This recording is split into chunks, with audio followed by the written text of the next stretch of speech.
All right, so viewing this right now, you got hundreds of thousands of prepubescent, pimply-faced kids in the basement, really tuned in to the internet.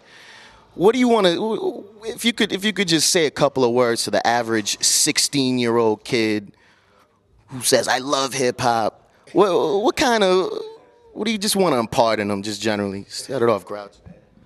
You know, make your own way. Don't do it the same way that everybody else is doing. You know, if I tell you be an independent artist and, you know, go for it, it's, you know, do it for the love and all that. That's not enough. You know, you have to be creative. You know, you have to come up with some route that somebody else hasn't already done, because you can't keep repeating the same thing over and over again and expect to see results, you know, especially now.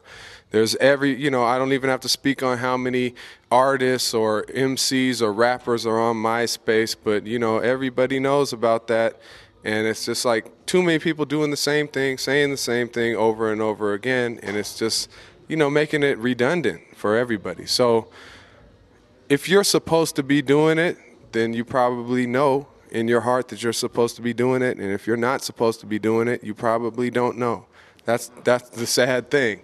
You know, so all I can say is try to be original without forcing it. That's my main issue. And lastly, I mean, y'all been around the world. People know your names and all that good stuff. If you just address this, what do you miss most about whenever the period was when people did not know you and you know what I mean, and you were anonymous and you were on the come up and you were one of those cats, you know, looking forward to putting out your little mixtape or whatever. What do you miss most about being nobody? I would say the dreams and the conversations that I had with the living legends, probably.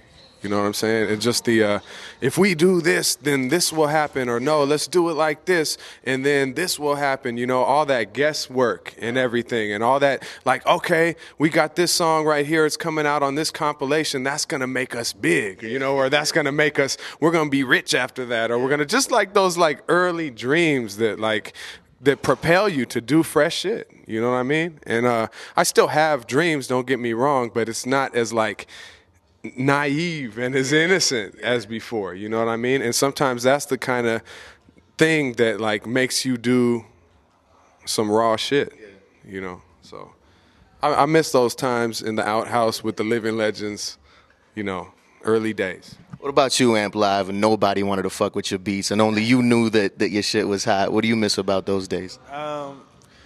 Just, you know, I miss the low expectation of it, because people, when you gave people your music, they didn't expect, like, they're like, oh, okay, this is actually good and stuff. Yeah. Now it's like if I give somebody some whack shit, it's like, oh man, what do you, they either think that I didn't put effort into it, or it just makes me look bad. Whack shit? What are you talking about? Man, please. You give people hot shit and they might think that is whack, or they might say, oh, that's not as, you know, they're always comparing it to his last thing. I think but it's kind of hard to, like, live up to your last effort for everybody who loved your last effort. You know what I'm saying? But you do, I mean, you have your $500 beats, and then you have your other. I mean, that's the whack shit, right? This dude is he's in the industry, man. He's What about you, Zion? What do you miss? Man, mostly, man, like he said, the innocence, man, and, like, really, I just remember being at this cat's apartment in Atlanta and just sitting around in a circle, burning one, and we just rap all night, man. That's all we did. That was our kick it, you know what I'm saying? And then we go mess with some breezies, but it was always back to rhyming, just not anything, just recording tapes of freestyle.